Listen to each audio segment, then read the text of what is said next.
যদি আল্লাহকে কেউ গালি দেয়, ফাতেমা রাদিয়াল্লাহু তাআলা আনহাকে গালি দেয়, ইসলামের দৃষ্টিতে কি করা উচিত? আসলে যে লোকটা এরকম গালি দিবে সে মুরতাদ হয়ে যাবে।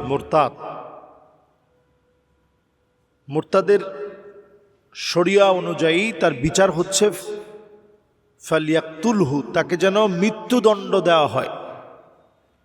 যেই লোকটা ইসলামের বিরোধিতা করবে, আল্লাহকে কোনো বাজে কথা বলবে, কোনো গালি দিবে, ফাতেমা রাদিয়াল্লাহু তাআলা আনহাকে কোনো বাজে কথা বলবে, কোনো গালি দিবে, নবী আলাইহিস সালাতু ওয়াস সালামের পরিবার নিয়ে কোনো কথা বলবে, গালিগালাজ করবে, তার শাস্তি হচ্ছে মৃত্যুদণ্ড। এটা চরম অপরাধ, চরম অন্যায়। এই চরম অন্যায় যারা করবে, এরা বাড়াবাড়ি করলো, এরা মুরতাদ হয়ে গেল। মুরতাদদের শাস্তি হচ্ছে মৃত্যুদণ্ড। এই জন্য এটা অত্যন্ত সতর্কতার বিষয়। আমরা হাসার ছলেও আমরা কোনো কথা এমনভাবে বলবো না যেটাতে আমাদের ঈমান ধ্বংস হয়। আল্লাহ কি দেখে না? আমারে শুধু আল্লাহ এত বিপদ দিয়ে রেখেছে, এই জাতীয় কথা মনে করা, আল্লাহ কি দেখেন আল্লাহ আমার এত বিপদ দিয়ে রাখছে, এই জাতীয় কথা মনে করা, এটা কুফুরি। অনেক সময় আমরা বলি আল্লাহ শুধু আমারই দেখে, আমারই শুধু বিপদ দেয়। না ভাই, আপনি বিপদের ভিতরে আছেন, মুসিবতের ভিতরে পড়ে গেছেন, আপনার প্রিয়জন আপনাকে ছেড়ে চলে গেছে, ভালোবাসার মানুষটা এখন আপনার থেকে অনেক দূরে চলে গেছে, আপনার স্বামীকে আপনি হারিয়ে ফেলেছেন। এই অবস্থায় আপনি একটা জিনিস মনে রাখবেন, মা ইউসিবুল মুসলিমা মিন নাসাবিন ওয়ালা ওয়াসাবিন ওয়ালা হাম্মিন ওয়ালা হুজানিন ওয়ালা গাম্মিন হাত্তা শাওকাতি ইউশাকুহা ইল্লা কাফফারাল্লাহু বিহা মিন খাতায়াহু।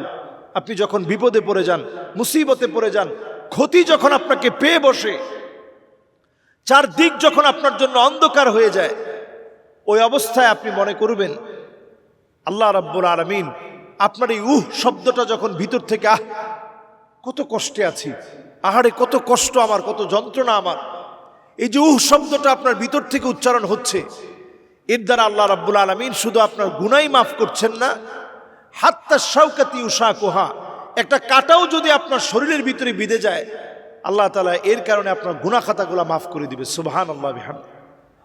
এজন্য ইসলামের দৃষ্টিতে এই বিষয়গুলো অত্যন্ত গুরুত্বপূর্ণ। আল্লাহ রাব্বুল আলামিন কাউকে পরীক্ষা নিয়ে আল্লাহ তাআলা হয়তো ভালো রাখেন, তার আখিরাতকে সহজ করবেন বিধায়। আবার কারো দুনিয়ার জীবনটা খুব সহজ, আখিরাতটা অনেক কঠিন হবে। এই ফয়সালা চূড়ান্ত হচ্ছে আল্লাহ রাব্বুল আলামিনের পক্ষ থেকে। তো আমরা যখন বিপদ মুসিবতে থাকি, তখন অনেক এরকম কথা বলে ফেলি যেগুলোর কারণে ঈমানটা ধ্বংস হয়ে যায়।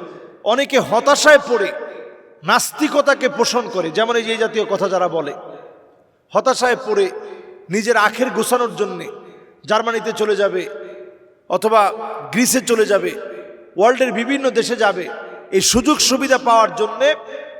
তখন তারা দেখা যায় এই জাতীয় পথ বেছে নেয় যে আল্লাহ ভরসা, যা ইচ্ছা তাই বললাম, কোনো কিছু যায় আসে না।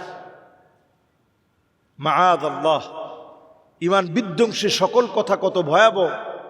আপনি যদি একটি হাদিস দিয়ে চিন্তা করেন, ইন্নাল আবদা লা ইয়াতাকাল্লামু মিনাল কালিমা মা ইয়াতাবায়ানু ফিহা আবআদু বাইনাল মাশরিকি ওয়াল মাগরিব। মুখে যা আসবে সব কথা যদি আপনি বলে ফেলেন, আপনি জাহান্নামের এত নিকৃষ্ট দূরবর্তী জায়গায় চলে যাবেন, যার দূরত্ব হবে মাশরিক থেকে মাগরিব পর্যন্ত, এত দূরে চলে যাবেন একটা ছোট্ট কথা বলার মধ্য দিয়ে।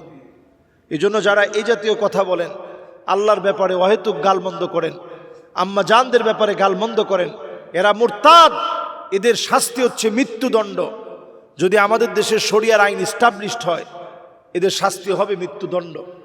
আর এই রকম কথা যখন আপনি অল্প থেকে অল্প, সামান্য থেকে সামান্য বলবেন, আপনার ঈমান তো শেষ হবেই। জাহান্নাম কখনো কখনো অবধারিত হয়ে যাবে আপনার জন্য। আল্লাহ তাআলা আমাদের সকলকে অনর্থক অহেতুক কথা বলা থেকে আল্লাহ হেফাজত করুক। আসসালামু আলাইকুম ওয়া রাহমাতুল্লাহি ওয়া বারাকাতুহু।